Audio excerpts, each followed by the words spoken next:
we're going to work on the TV in the RV, the Thor Axis 2016 25.2, 25.3. The HDMI cable's broke. So I hope you enjoy the video. Remember to like and subscribe if you want to see more. So we're going to try to tackle this and figure out how to fix it. Stay with me and see what we can do.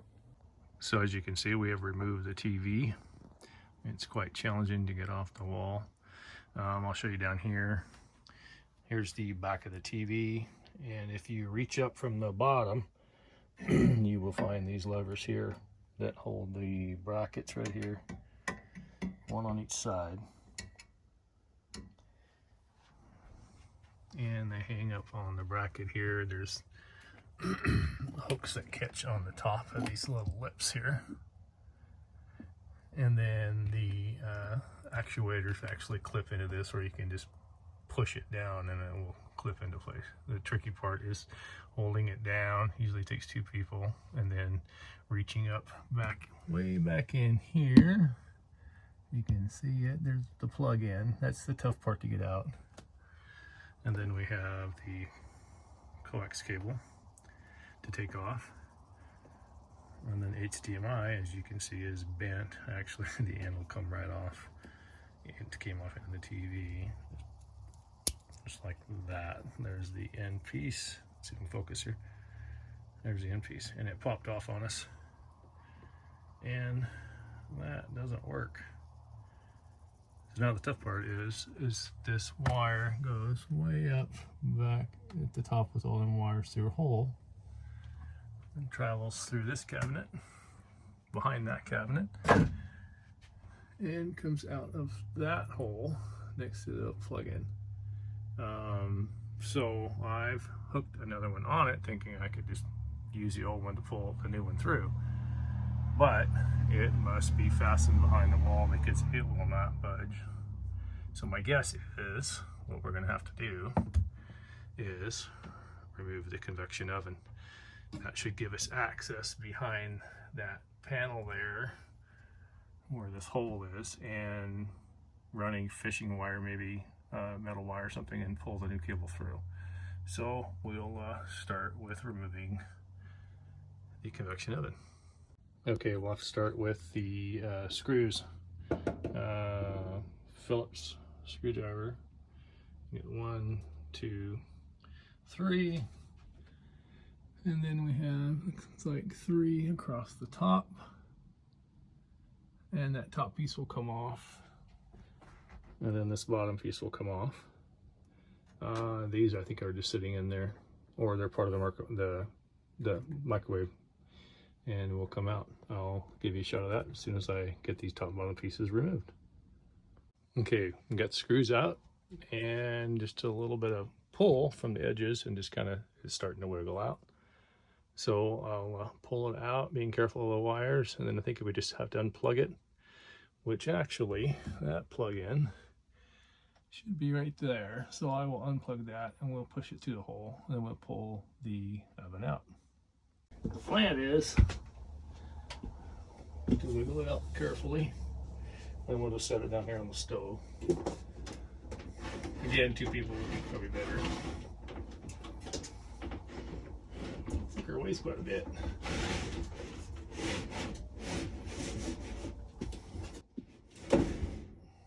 Okay.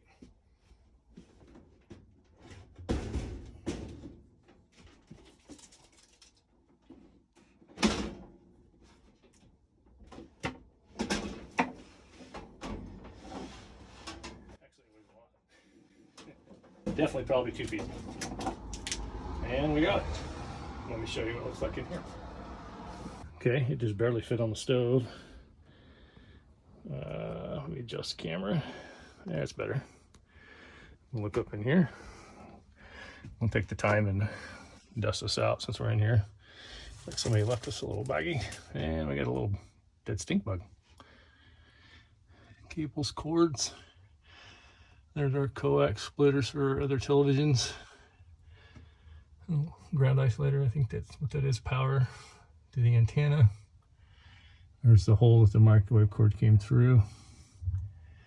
And no, this does not give us access to where the HDMI cable comes down. It actually goes, looks like it's going down here and through here. Interesting, no wonder I couldn't pull it through. Well, I know because of that right away that our HDMI cable that I have is too short. So we'll get a longer one and we'll cut back in after I go pick up the proper length. Okay guys, a little update.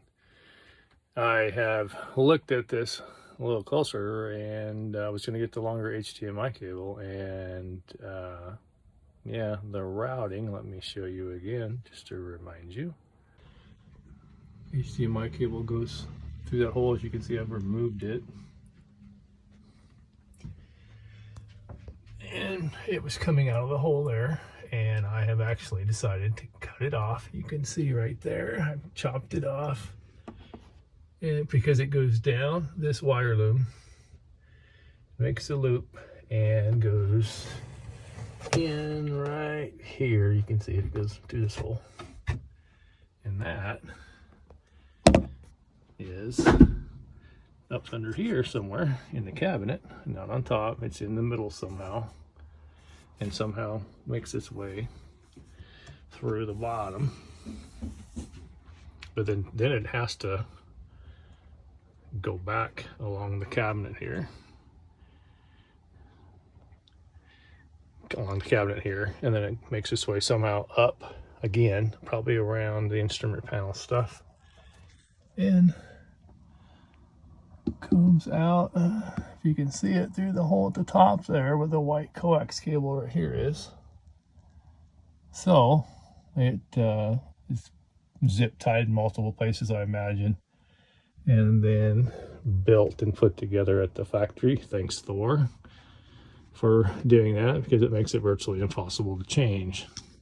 So with that, we're going to put the convection microwave oven back in, leave it disconnected, because I'm thinking that, where is it? I'm thinking that when I noticed there was an issue with it, the DVD player wouldn't sense that there was a disc installed.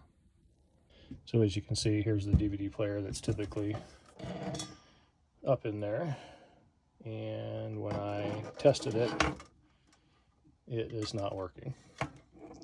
It does not detect that there's a disc even installed in it.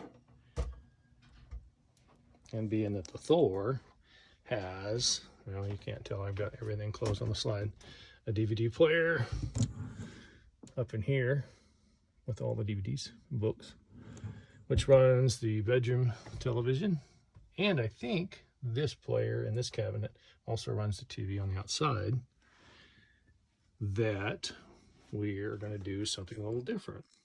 So instead of that, we are going to install an Amazon Fire Stick. Not sponsored. I have these in my house. We use them a lot to watch, obviously, YouTube and other programs, and typically we can hotspot from our phones. We do that a lot in the evenings when we want to watch TV. So we are going to install that into our television and go from there.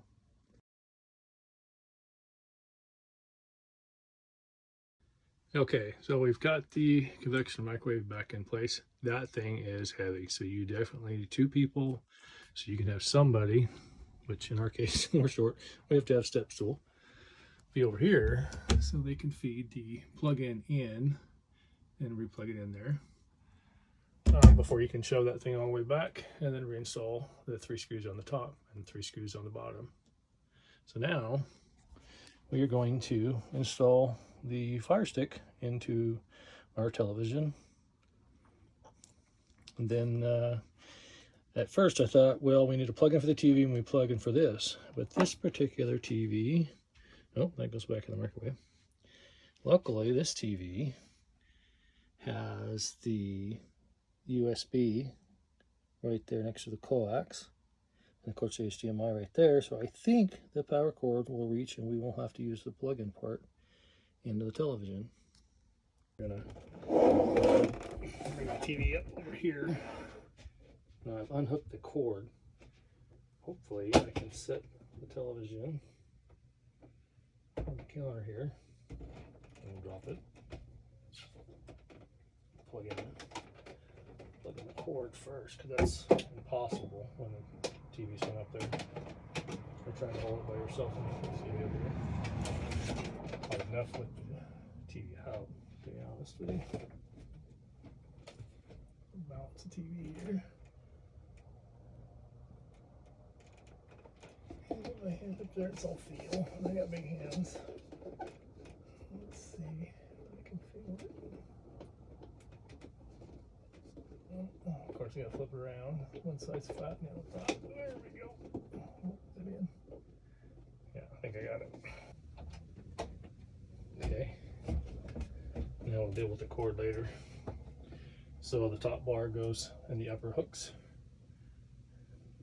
Just have to center that and go up with it. Again, this is almost all feel. Don't fall on the steps. There, it holds, and then if you push in, you'll hear it click. But first, we're gonna get the cord fastened away here in a minute. Find something to zip tie would be good. Let me grab a zip tie.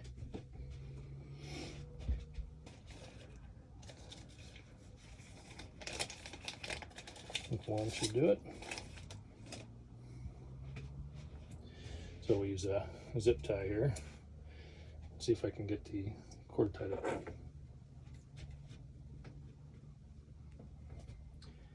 Bunch it together like so. One more time.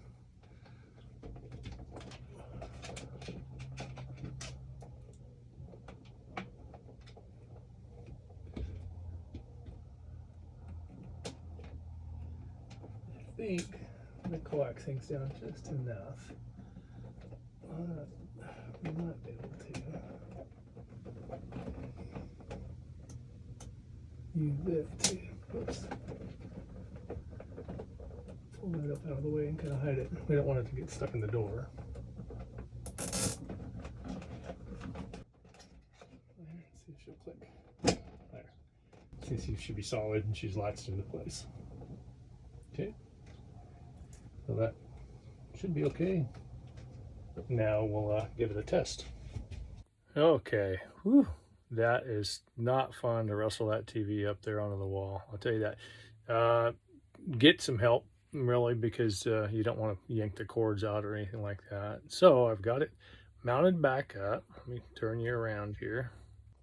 The TV's back up. I just had to take the fingerprints off there. So I shut the generator off. It's going to get hot in here. It's like 90 outside today. But maybe in a future video, I do have an inverter that I put in. So we'll walk over here. I'll show you where that button is. Let's see if we can't turn that on. I wired this inverter to run the TVs and even the microwave off the batteries. As you can see, it turns the microwave on and it runs the televisions.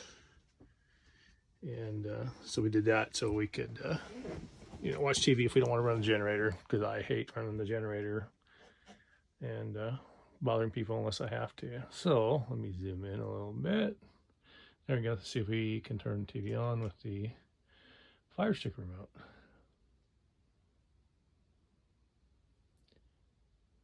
Let's give it, oh, there she comes. It's a Siki. I don't know how you pronounce that, but I wrestled the Fire Stick. I actually had to grab a different one. The other one did not want to work, but this one here seems to be working fine. And this will eliminate the DVD player for the movies. If we still want to watch movies, we can use the DVD player that runs the bedroom TV and the one outside. It's right down here. I'm going to take it in and test it, but I don't think it's working anyway. So that pesky HDMI cable is gone. And this way I can hotspot from my phone if I don't have any internet from Wi-Fi from a campground, and still watch YouTube and Pluto and any of the other good stuff that's out playing there. So this is an option for you. You know, if your DVD player goes out, or if you want to just put a Fire Stick in, you can do it. Try to get some help.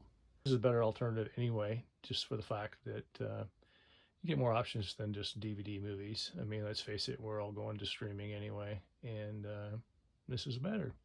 So hope you liked the video. If you do, give it a like and consider subscribing, and I'll cover other things like RV topics and opinions and current events and things like that. Thanks for watching.